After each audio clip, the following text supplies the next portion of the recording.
Sebelum kami melakukan presentasi, saya mau mengajak penonton untuk melakukan teknik mindfulness. Teknik mindfulness dilakukan dengan menekankan pada sensasi pernafasan yang berfungsi untuk mengurangi tekanan pikiran dan stres. Teknik mindfulness yang dapat dilakukan yaitu yang pertama, 2 feet, 1 breath. Mengambil nafas dalam sembari berdiam di satu posisi. Teknik ini dilakukan dengan langkah yang pertama, pastikan Anda mengambil posisi yang nyaman, bisa berdiri atau duduk bersila, atau duduk di kursi yang nyaman. Yang kedua, pejamkan mata Anda, rileks, dan pikirkan hal yang positif. Yang ketiga, kemudian tarik nafas panjang selama 10 detik, tahan selama 5 detik, kemudian hembuskan perlahan-lahan.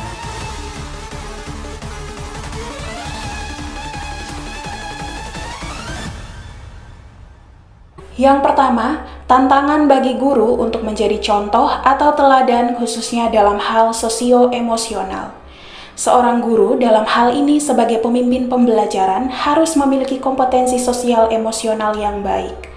Guru yang baik harus bisa mengatur emosinya sehingga tetap berada dalam kesadaran penuh yang positif ketika berada di sekolah. A. Peserta didik. Yang pertama, guru harus menjadi teladan dan juga menjaga tingkah laku dan perbuatannya. Seorang guru harus memiliki kesadaran diri, manajemen diri, kesadaran sosial, kemampuan berelasi, dan kemampuan mengambil keputusan yang bertanggung jawab agar guru mampu memberikan pelayanan optimal kepada peserta didiknya. Yang kedua, mampu menciptakan suasana pembelajaran yang menyenangkan, aman, nyaman, bermakna, dan menarik bagi peserta didik. Yang ketiga, seorang guru harus selalu meningkatkan dan mengupgrade ilmunya sesuai dengan perkembangan zaman, agar guru mampu mengantarkan peserta didiknya untuk menjadi pribadi yang well-being.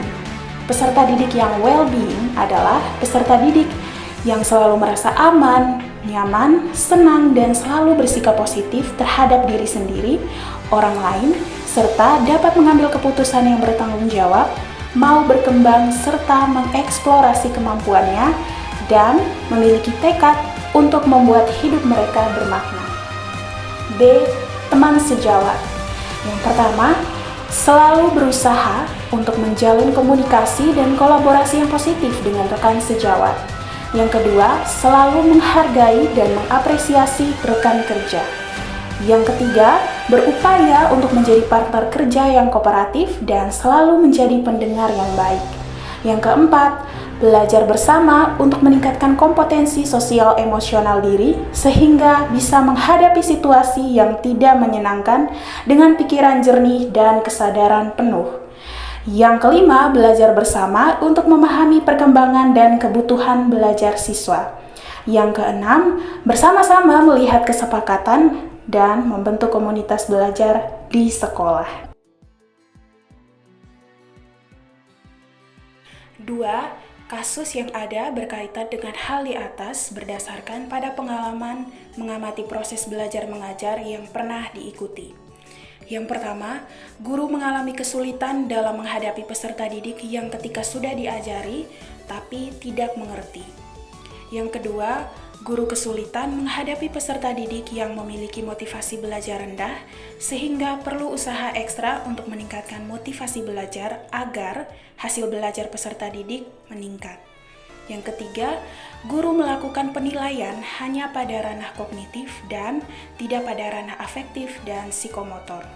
Yang keempat, karakteristik peserta didik yang berbeda-beda sehingga guru perlu usaha ekstra untuk menciptakan pembelajaran berdiferensiasi.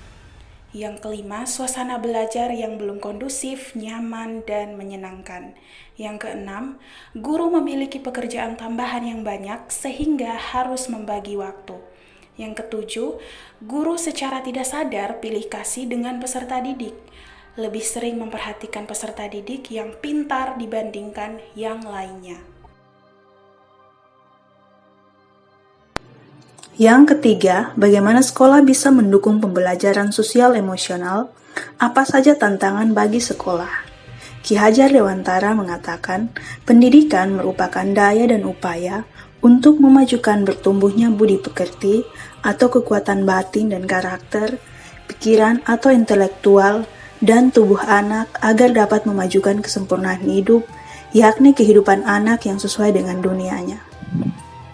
Hal tersebut menegaskan pembelajaran sosial dan emosional yang berbasis kesadaran penuh merupakan upaya untuk menciptakan ekosistem sekolah yang mendorong bertumbuhnya budi pekerti selain intelektual tentunya.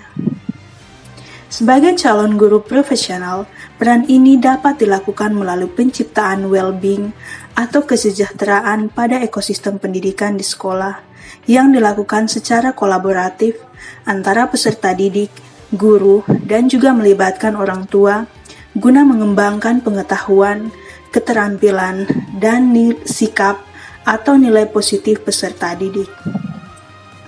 Hal ini berarti pula bahwa guru sebagai pendidik mempunyai kewajiban di dalam menciptakan kondisi yang nyaman, aman, sehat, dan bahagia bagi anak didiknya.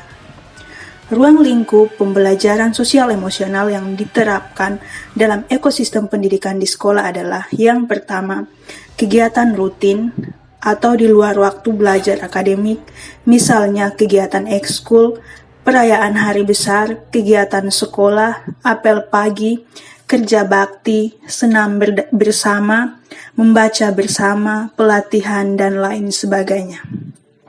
Yang kedua, terintegrasi dalam mata pelajaran atau diskusi, penugasan, kerja kelompok.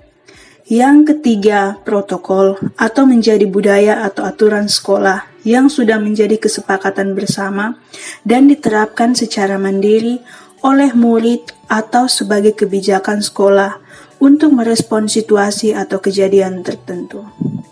Pembelajaran sosial dan emosional merupakan pembelajaran yang dilakukan secara kolaboratif oleh seluruh komunitas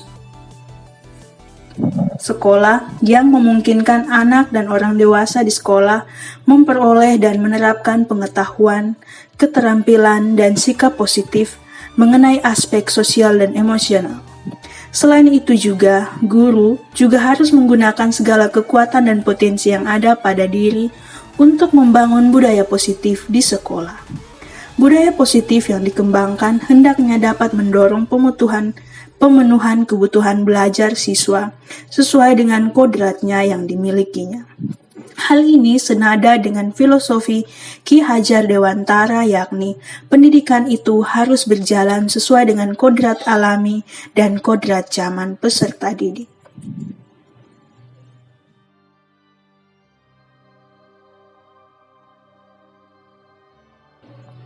Selanjutnya yang keempat, apakah karakteristik peserta didik bisa mempengaruhi penerapan pembelajaran sosial emosional? Jelaskan bagaimana menghadapi kendala tersebut. Karakteristik peserta didik bisa mempengaruhi penerapan pembelajaran sosial emosional. Karakteristik peserta didik jadi salah satu variabel desain pembelajaran yang berkaitan sama latar belakang peserta didik. Dengan begitu, pembelajaran bisa dirancang sesuai aspek yang ada di diri peserta didik seperti kemampuan umum, ekspektasi terhadap pembelajaran, dan ciri-ciri jasmani serta emosional mereka. Selain berperan penting untuk rancangan pembelajaran, ada beberapa manfaat lain yang didapatkan dari menganalisis karakteristik peserta didik di dalam kelas, antara lain, yang pertama, mendapat gambaran yang lengkap tentang kemampuan awal peserta didik sebagai landasan untuk mencapai keberhasilan pembelajaran yang optimal. Yang kedua, mengetahui jenis pengalaman yang telah dimiliki oleh peserta didik sehingga bisa memberikan materi secara tepat lewat contoh atau ilustrasi. Dengan begitu, mereka bisa lebih mudah menerima dan menyerap pengetahuan baru yang diberikan.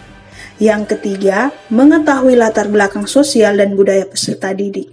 Contohnya, tingkat pendidikan orang tua, sosial ekonomi, atau dimensi kehidupan lainnya agar bisa disesuaikan dengan metode yang efisien. 4. Mendapatkan informasi tentang tingkat pertumbuhan dan perkembangan peserta didik, baik jasmani maupun rohani, yang berpengaruh terhadap keberhasilan dan cara belajar mereka. 5. Mengetahui aspirasi dan kebutuhan peserta didik sehingga dapat merancang strategi pembelajaran yang lebih tepat. 6. Mengetahui tingkat penguasaan pengetahuan yang sudah diperoleh peserta didik sebelumnya. 7. Yang terakhir, mendapat gambaran tentang tingkat penguasaan bahasa peserta didik baik secara lisan maupun tertulis yang bisa jadi pertimbangan dalam menyajikan materi.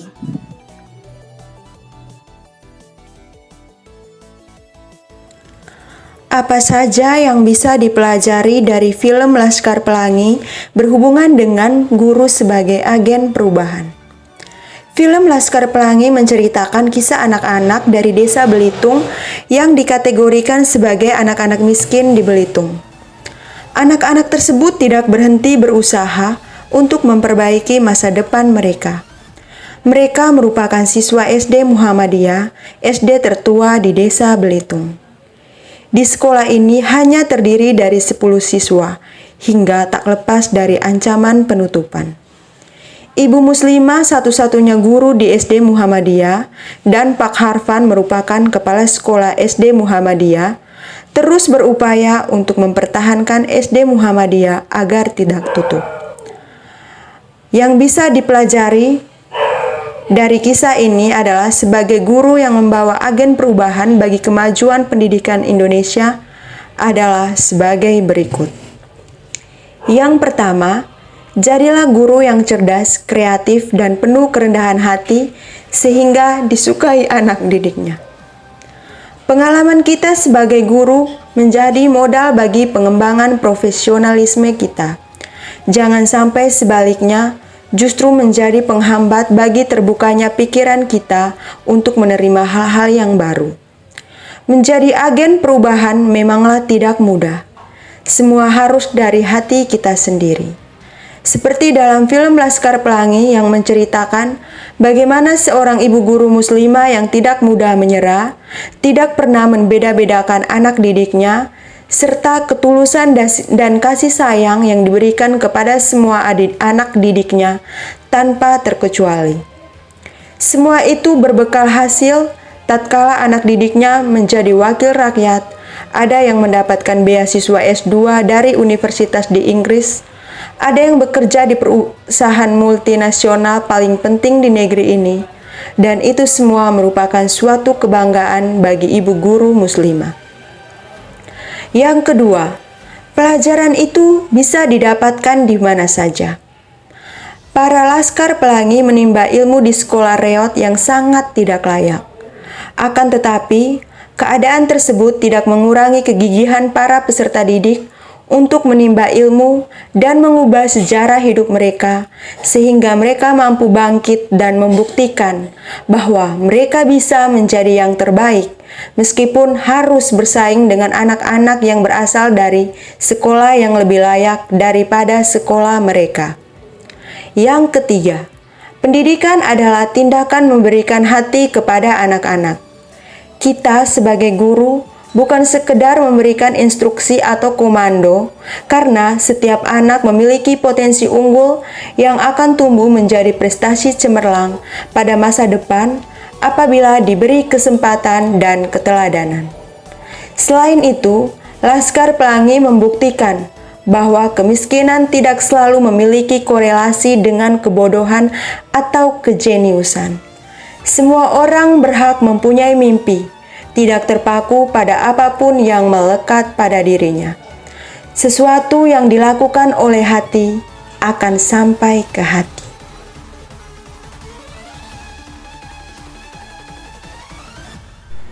Apa yang bisa dipelajari dari film Dead Poets Society dan Sekolah Rimba? Yang pertama, film Dead Poets Society mengisahkan sekelompok peserta didik yang bersekolah di salah satu sekolah elit di Amerika, yaitu Akademi Welton. Sekolah ini merupakan sekolah yang terkenal dengan kedisiplinan yang tinggi dan menganut semboyan tradisi, kehormatan, disiplin, dan prestasi.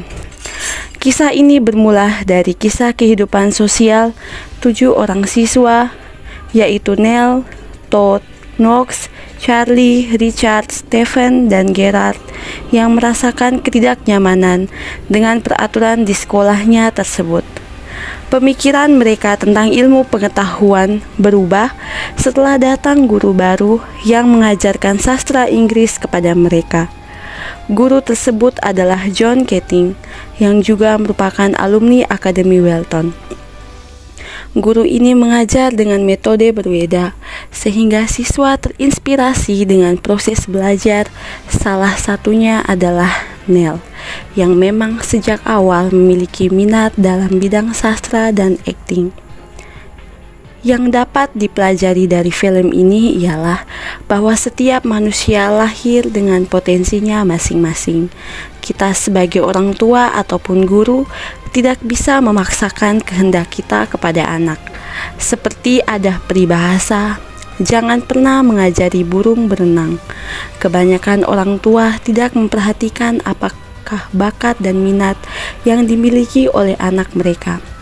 Orang tua selalu mengatakan memberikan yang terbaik kepada anaknya, akan tetapi mereka justru menjerumuskan anak mereka dalam kegelapan. Selain itu, pihak sekolah pun tidak mengembangkan proses pembelajaran yang mampu menarik peserta didik dalam mencerna mata pelajaran yang diperoleh.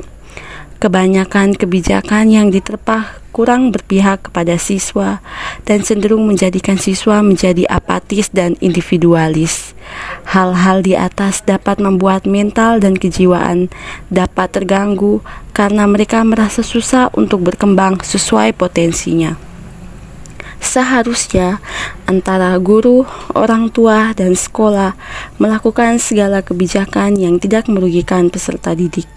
Peserta didik harus lebih diajak aktif dalam berbagai pembelajaran yang dilakukan supaya mereka tidak hanya menghafal dan memahami, tetapi juga melaksanakannya dalam kehidupan sehari-hari, sehingga pembelajaran yang mereka peroleh benar-benar memiliki kegunaan dalam kehidupannya di masa mendatang. Selanjutnya, film Hutan Rimba menceritakan sosok Butet Manurung yang menginspirasi dalam pendidikan masyarakat rimba. Butet bekerja di sebuah lembaga di kawasan Taman Nasional Bukit 12 di Jambi, daerah Sumatera bagian selatan. Hukum dan kerja lembaga dari Butet memberikan manfaat besar bagi keberadaan hutan di Jambi. Hal yang bisa dipelajari dari film ini ialah: yang pertama, Butet Manurung berhasil menunjukkan kepada kita sikap gigihnya di tengah kesusahan proses perjuangan. Ia harus masuk keluar hutan dengan besar kemungkinan ada banyak binatang buas yang siap memangsanya. Ia terus mendapatkan penolakan hingga akhirnya diterima oleh orang-orang rimba. Yang kedua, Butet Manurung menunjukkan kepada kita sikap integritas untuk menentang ketidakjujuran dan ketidakadilan. Butet Manurung menentang rekan kerja yang hanya mau mengeksploitasi orang-orang rimba di hadapan wartawan. Ia pun terus mendidik anak-anak rimba agar bisa membaca, tulis, agar tidak dibodohi oleh orang terang untuk mencuri pohon mereka. Sama seperti perkataannya di akhir film, Bungo mengingatkanku pada sikap yang tepat menghadapi perubahan, menjadikan pengetahuan sebagai senjata beradaptasi.